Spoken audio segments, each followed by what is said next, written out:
Shalom aleihim besem Yesua Hamasiah Yi Yesu Jidu Deming Yi Ansin. Assalamualaikum warahmatullahi Isa Almasih. True God Jesus Christ bless you all. Salam sejahtera di dalam nama Tuhan Yesus Kristus. Bersama saya Pendeta Henry Tandianta BBS. Kali ini kita akan membahas sebuah tema ya. Tema ini kiriman dari Saudara Boni ya. Di kota mana ya, dia nggak nyebutin ya, hanya Saudara Boni saja ya. Saudara Boni itu nanya begini, Pak Pendeta tolong buatkan tema dong. Kok Alkitab itu sering dipakai untuk referensi katanya. Ini nabi kami dinubuatkan di Alkitab ya. Ya. Katanya Alkitab sudah nggak asli, sudah diobok-obok. Tapi kok oleh yang di luar sana Alkitab dijadikan referensi. Ini loh nabi kami ada nubuatnya di Alkitab tuh. Dia sebutin ayat ini satu, nanti ayat yang lain gonta-ganti melulu. Kapan tahu nanti dari ayat sini, nanti cari lagi dari ayat sini lagi, cari lagi dari ayat sini. Alkitab kok dijadikan buku referensi untuk nabi mereka gitu loh. Ya.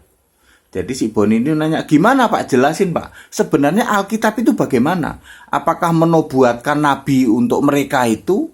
Kok mereka suka comot-comot ayat untuk justifikasi pembenaran bahwa nabi kami dinubuatkan di Alkitab?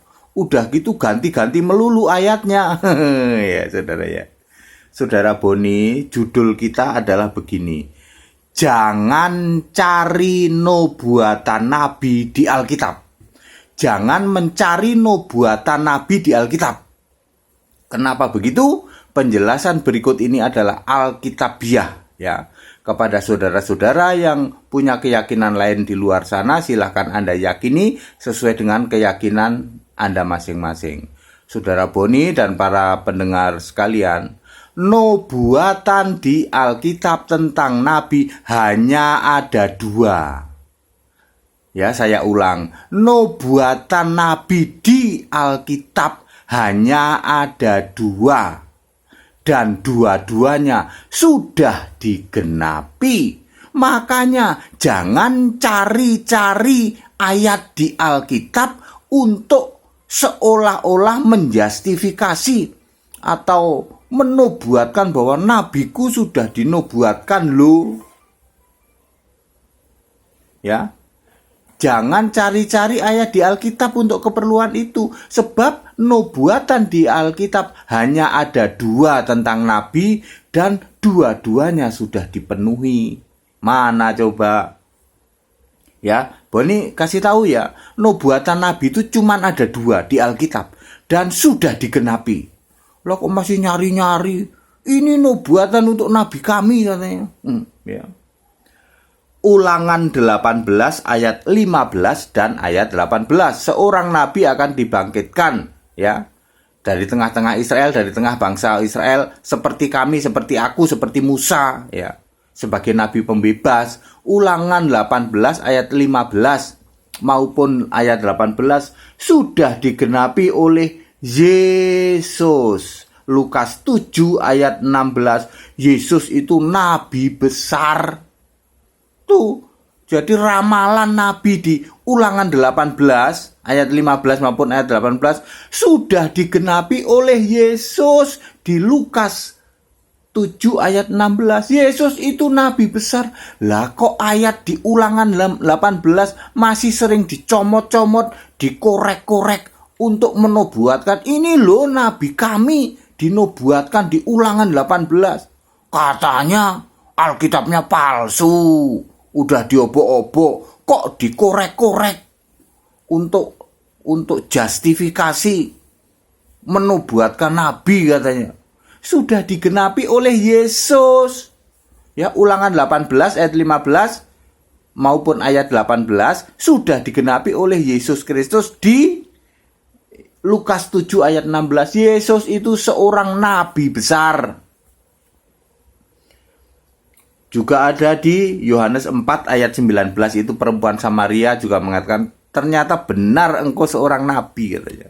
Terus nubuatan yang kedua, Yesaya 40 ayat 3, ada orang yang berseru-seru di padang gurun, sudah digenapi oleh Yohanes. Yohanes 1 ayat 23. Ya. Jadi nubuatan Nabi cuman ada 2 itu ya, Saudara Boni ya. Yang satu adalah Ulangan 18 ayat 15 atau 18, dan yang kedua Yesaya 40 ayat 3. Yang di ulangan 18 sudah digenapi oleh Yesus, yang di Yesaya sudah digenapi oleh Yohanes Pembaptis. Klop, nggak ada lagi ayat Alkitab yang menubuatkan Nabi. Jadi kalau dari luar sana ada yang mengklaim, mengkorek-korek Alkitab, ya, seolah-olah ini Nabi kami sudah dinubuatkan. Nubuatan Nabi cuma ada 2. Dan dua-duanya sudah digenapi. Wah, tepuk jidat Pak Pendeta, mak jelep ini. Lah iya, nubuatan Nabi cuma ada 2 dan sudah digenapi dua-duanya. Yang satu digenapi oleh Yesus, satu lagi digenapi oleh Yohanes. Pak, bagaimana kalau dia pindah-pindah lagi, Pak? Pindah ayat lagi. Alah, itu kan namanya juga usaha. Ya. Nubuatan Nabi kok pindah-pindah. Ya, ini nggak cocok, dibantah, cari lagi. Ya, kita semua tahu ya, selain di Ulangan nanti di Kidung Agung, yang terakhir di Habakuk 3 katanya. Ya kita sih geli aja ya. Ntar dulu Pak, ntar mau nanya Pak, ya udah ntar aku tahu, pertanyaan kamu tahu, aku Bon. Ya, sekarang kita jelasin dulu bahwa di Perjanjian Lama itu hanya ada 2 nubuatan Nabi dan dua-duanya sudah dipenuhi. Bagaimana dengan di Perjanjian Baru Pak? Perjanjian Baru ada nabi nggak? Ada 10 nabi ya. Salah ya, antara lain adalah Lukius, Barnabas, Saulus termasuk Paulus itu ya, Yohanes, kemudian siapa lagi? Apolos, Agabus ya. Ada 10 nabi di Perjanjian Baru ya. Dan nabi terakhir di Perjanjian Baru kalau kita berdasar matinya, yang mati terakhir ya antara Paulus atau Yohanes, tapi kita sebut aja Paulus lah. Paulus adalah nabi terakhir Perjanjian Baru. Ya.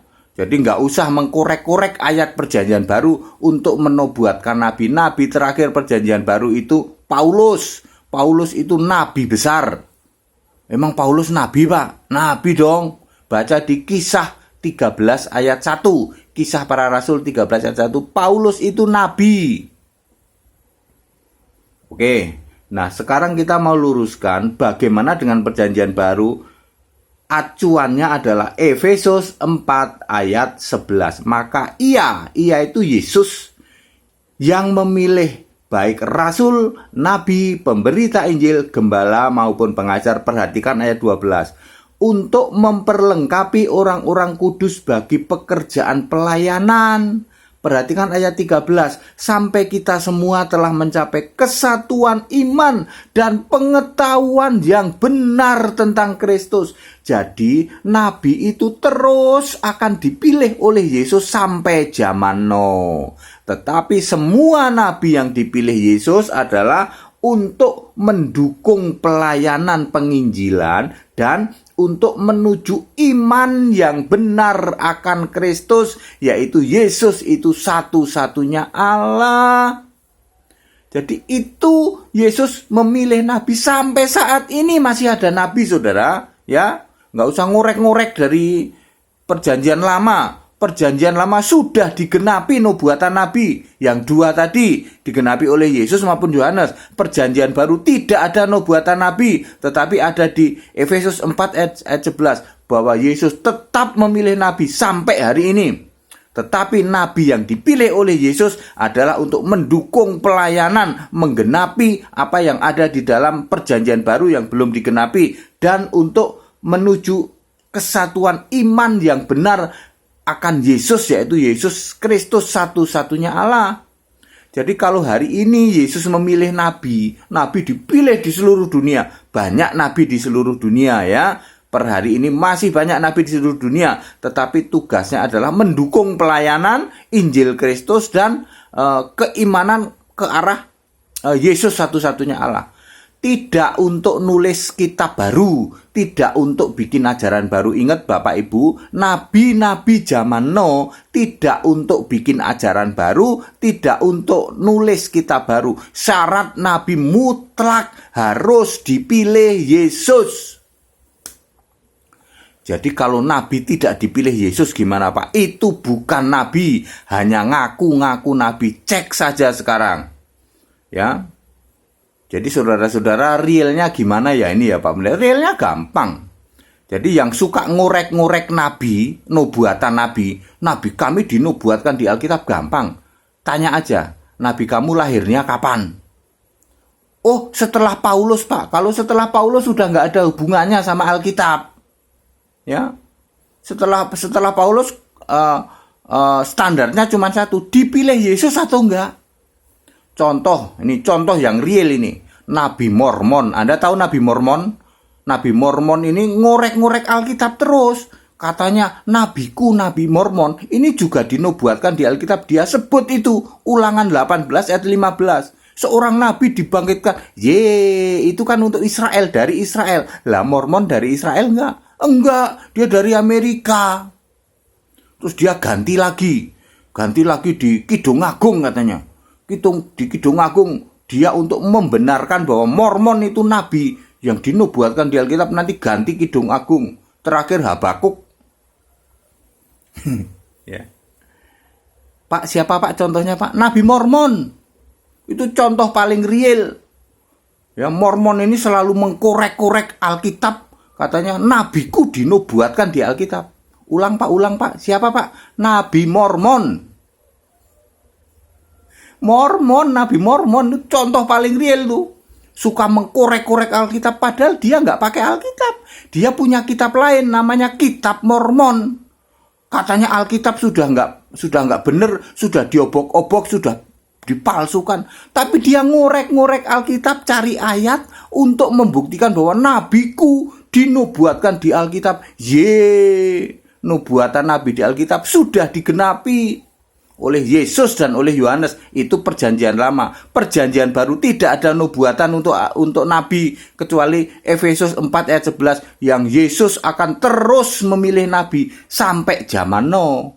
Tapi nabi-nabi itu bukan untuk bikin ajaran baru, bukan untuk bikin agama baru atau kitab baru. Jelas banget. Jadi yang suka mengkorek-korek ayat kitab, nabi siapa Pak? Nabi Mormon. Ya. Boni, aku udah jawab ya, Boni ya. Jadi kalau kamu ada di grup WA, terus grup WA itu katanya itu tadi tuh Nabi Mormon, cari-cari ayat di Alkitab. Ya. Kasih tahu aja, nubuatan Nabi di Alkitab cuman ada 2 dan dua-duanya sudah digenapi. Di perjanjian baru tidak ada nubuatan Alkitab karena nabinya cuma ada 10 dan udah ada semua itu nabi 10. Lalu ada Yesus memilih nabi-nabi sampai zaman Nuh. Efesus 4 ayat 11. Tetapi nabi itu untuk menggenapi semua di perjanjian baru, penggenapan semua yang tertulis di perjanjian baru. Misalnya rapture, Armageddon, kerajaan 1000 tahun dan lain sebagainya harus digenapi. Sudah saya jawab ya, yang punya keyakinan lain silakan diyakini. Nabi Mormon, contohnya itu Nabi Mormon, Boni, Mormon Bon. Shalom alaihim bisem Yesus Hamasiah, Yesus jidu deminggi anjin. Yesus Allah yang benar memberkati tayangan ini. Semua hati yang mendengar tayangan ini dijamah akan kebenaran Alkitab. Bahwa nabi di Alkitab, nubuatan nabi di Alkitab sudah digenapi.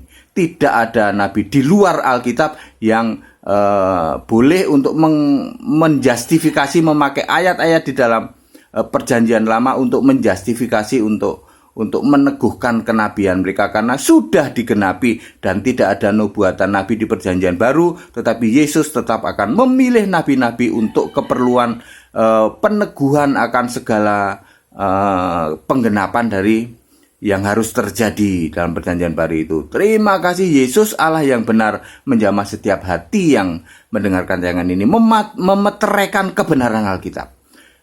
Baik saudara, kepada saudara-saudara yang mau ikut sekolah tinggi Alkitab memang sudah dimulai tanggal 1 April, tetapi yang mau ikut masih boleh, nanti dikejar ya. Beberapa materi kan dalam seminggu itu masih bisa dikejar. Sampai minggu ini masih boleh kalau yang mau ikut ya, nanti kita kejar materinya.